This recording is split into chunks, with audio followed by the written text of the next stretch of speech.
Bismillahirrahmanirrahim. Assalamualaikum warahmatullahi wabarakatuh. Alhamdulillah wassalatu wassalamu ala rasulillah amma ba'd. Santi-santi ustazah yang soleha, kaifa halukunna? Ustazah berharap antuna semua tetap dalam keadaan sehat walafiat dan pastinya tetap semangat mengikuti video-video pembelajaran dari ustazah. Salah satu bentuk semangat antuna adalah antuna sudah menyiapkan alat tulis antuna untuk mencatat materi-materi yang akan ustazah sampaikan, dan catatan antuna ini sebagai bahan untuk antuna bisa mengulang apa yang ustazah sampaikan di santi-santi ustazah yang soleha. Manusia itu adalah makhluk sosial yang tidak dapat hidup tanpa orang lain. Oleh karena itu, manusia perlu melakukan komunikasi baik secara lisan maupun secara tulisan. Salah satu bentuk komunikasi tulis kita adalah surat. Pada pertemuan kita yang kedua, ustazah menyampaikan kompetensi dasarnya yaitu 3.7, mengidentifikasi informasi, kabar, keperluan, permintaan, dan atau permohonan dari surat pribadi dan surat dinas yang dibaca dan didengar. Dengan tujuan pembelajaran yaitu dengan izin Allah Subhanahu wa taala, setelah pembelajaran ini antuna diharapkan mampu mengidentifikasi ciri dari surat pribadi.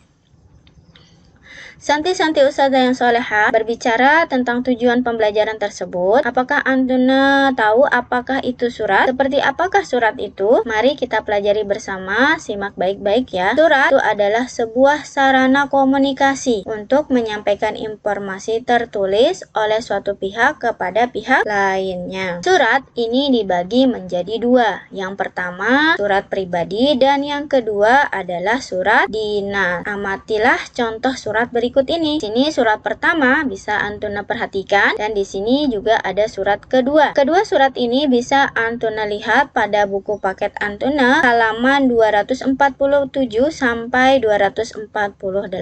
Apa perbedaan antara kedua surat tersebut? Manakah yang termasuk surat pribadi? Jadi pada video pembelajaran ini kita akan mengidentifikasi surat pribadi, di mana kita akan membahas pengertian dari surat pribadi, ciri-ciri surat pribadi, dan kita akan melihat contoh dari surat pribadi. Baiklah, santi-santi ustazah yang soleha, ustazah ingin bertanya kepada antuna, apakah yang dimaksud dengan surat pribadi?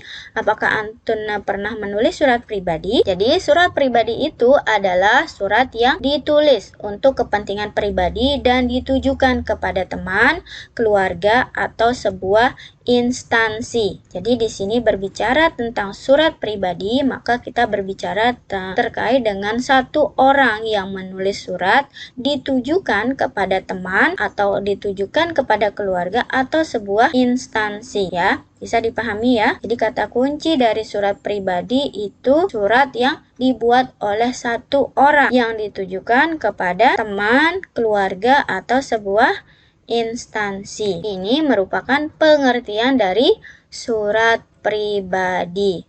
Tujuannya apa? Untuk kepentingan pribadi. Apa saja ciri-ciri dari surat pribadi? Ciri-ciri dari surat pribadi yang pertama ya kita akan membahas ciri isinya. Kemudian kita akan membahas strukturnya. Jadi di sini ciri-ciri surat pribadi yang akan kita bahas terkait dengan ciri isi dari surat pribadi tersebut dan struktur dari surat pribadi. Apa saja isi surat pribadi? Isi surat pribadi ini berkaitan dengan masalah pribadi, bisa menanyakan kabar atau keperluan pribadi dan tujuan komunikasi pribadi yang lain. Lagi sekali, dalam surat pribadi itu isinya terkait dengan masalah pribadi, menanyakan kabar, keperluan pribadi, atau tujuan komunikasi pribadi lainnya. Apa saja struktur dalam surat pribadi? Selanjutnya kita akan membahas struktur di dalam surat pribadi. Yang pertama, terdapatnya alamat dan tujuan surat, di mana alamat dan tujuan surat ini berisikan nama kota tempat surat tersebut dibuat, yang disertai dengan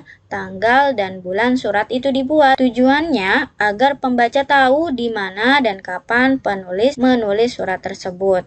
Contoh di sini alamatnya adalah Malang. Tanggal dibuat surat tersebut adalah 29 November 2020. Ingat, di dalam kita menulis alamat, kita harus menggunakan huruf kapital di awal kata tersebut. Lalu kita menuliskan tanggal. Tanggal ini menggunakan angka. Lalu bulan menggunakan huruf dan disertai dengan tahun. Tahun di sini menggunakan angka. Berikutnya struktur dari surat pribadi yang kedua yaitu terdapatnya salam pembuka. Salam pembuka ini berisikan salam, ya, berfungsi sebagai penghormatan terhadap orang yang dituju. Tujuannya untuk menyapa pembacanya. Contoh di sini salam semangat pelajar, teman sebaya ini ya.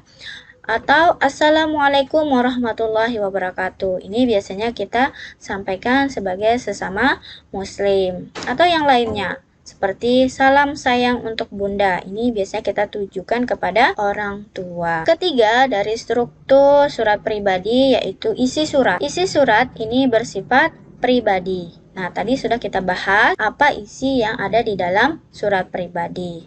Nah, di dalam struktur isi surat ini berada setelah salam pembuka ya. Ketika Antuna ingin mencari isi surat ya, bisa Antuna cari di struktur isi surat. Tetapi isi surat ini terdiri atas 3 bagian. Yang pertama merupakan paragraf pembuka, biasanya berupa pertanyaan mengenai kabar, kesehatan, atau keadaan. Yang kedua, paragraf isi berupa tujuan dibuatnya surat.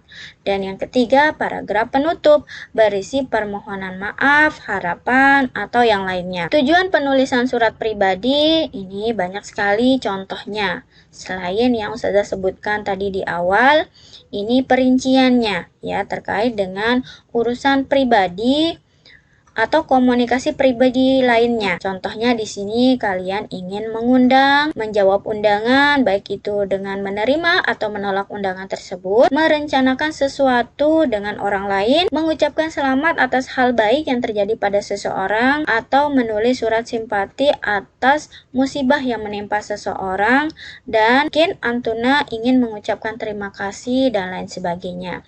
Ini bisa Antuna gunakan untuk berkomunikasi melalui surat pribadi. Selanjutnya, struktur yang keempat dari surat pribadi yaitu salam akhir. Jika di awal kita menggunakan salam pembuka, maka di akhir pun kita menggunakan salam penutup. Fungsi salam penutup adalah sebagai penutup segala acara atau pembicaraan, menandakan bahwa surat itu sudah selesai dan siap untuk ditandatangani. Juga berfungsi sebagai salam basa-basi atau penghormatan, sama seperti di awal tadi, yaitu salam pembuka juga yang fungsinya sebagai penghormatan. Contohnya misalnya di sini hormat saya atau wassalamualaikum, karena di awal kita menggunakan assalamualaikum, maka kita juga menggunakan wassalamualaikum warahmatullahi wabarakatuh, atau kata sahabatmu. Nah, ini merupakan contoh salam penutup. Yang kelima atau yang terakhir dari struktur surat pribadi yaitu nama dan tanda tangan. Pada bagian ini harus mencantumkan nama penulis atau nama julukan Antuna yang menulis surat ini. Tidak lupa mencantumkan tanda tangan ya. Jadi tanda tangan Antu diperlukan dalam surat pribadi, atau tujuannya untuk mencantumkan nama ini untuk mengetahui siapa yang menulis surat tersebut atau siapa yang mengirim surat tersebut.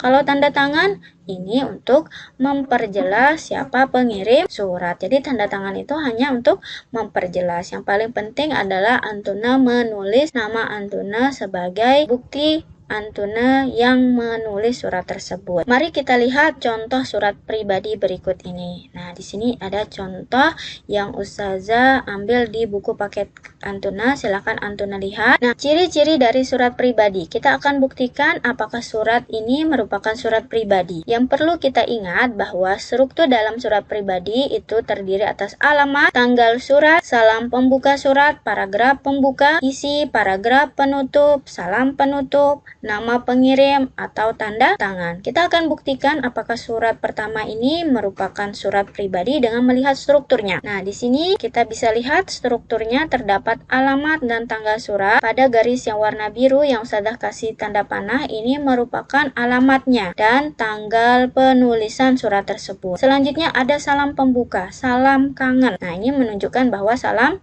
pembuka. Selanjutnya ada paragraf pembuka. Ya, sebelum kita masuk pada isi, kita mulai dulu dari paragraf pembuka. Nah, baru dilanjutkan dengan isi surat.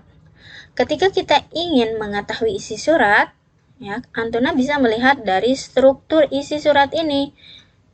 Ya, dimana di situ bisa berisikan menanyakan kabar atau keperluan pribadi atau tujuan komunikasi pribadi yang lainnya. Antuna bisa melihat isi surat yang ada di struktur isi ini. Setelah isi surat, Antuna juga terdapat paragraf penutup, karena di sini ada paragraf pembuka, di sini juga ada paragraf penutup. Biasanya dikasih spasi atau di bawah dari paragraf isi ini. Selanjutnya setelah itu ada salam penutup. Karena di sini diawali dengan salam pembuka, maka juga harus diakhiri dengan salam penutup. Ini merupakan salam penutup.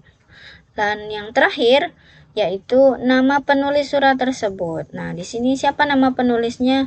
Giyanti nama penulis suratnya. Nah, kita lihat di sini struktur dan isi surat sudah ada di dalam surat pertama ini, maka bisa kita nyatakan bahwa ini termasuk surat pribadi karena dia memenuhi struktur dari surat pribadi dan isinya ini terkait dengan masalah pribadi. Coba kita lihat isi dari surat tersebut apakah memang benar terkait dengan masalah pribadi.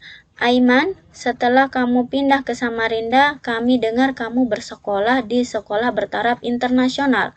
Bagaimana rasa sekolah di sana? Nah, ini tentu dia menanyakan, ya, menanyakan kabar dia sekolah di Aiman sekolah di sekolah bertaraf internasional. Liburan semester ini aku dan keluarga berencana berkunjung ke rumah pamanku di Samarinda. Aku akan sangat senang jika dapat bertemu denganmu.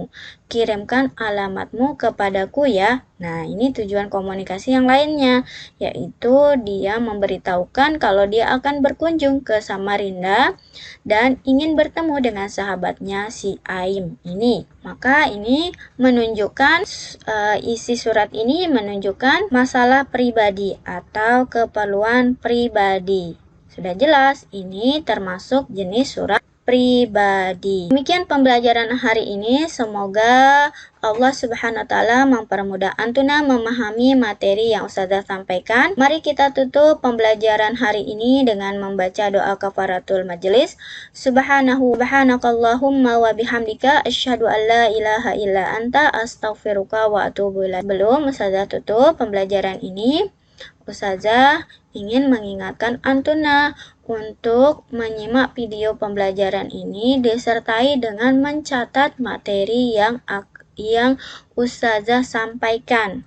Karena catatan Antuna ini bisa Antuna gunakan untuk mengulang kembali materi yang Ustazah sampaikan sehingga Antuna bisa mudah memahami materi yang Ustazah sampaikan. Baiklah, terima kasih Antuna menyimak video ini dari awal sampai selesai, tidak skip video ini sehingga Antuna tidak gagal memahami apa yang Ustazah sampaikan. Ustazah akhiri, Assalamualaikum warahmatullahi wabarakatuh.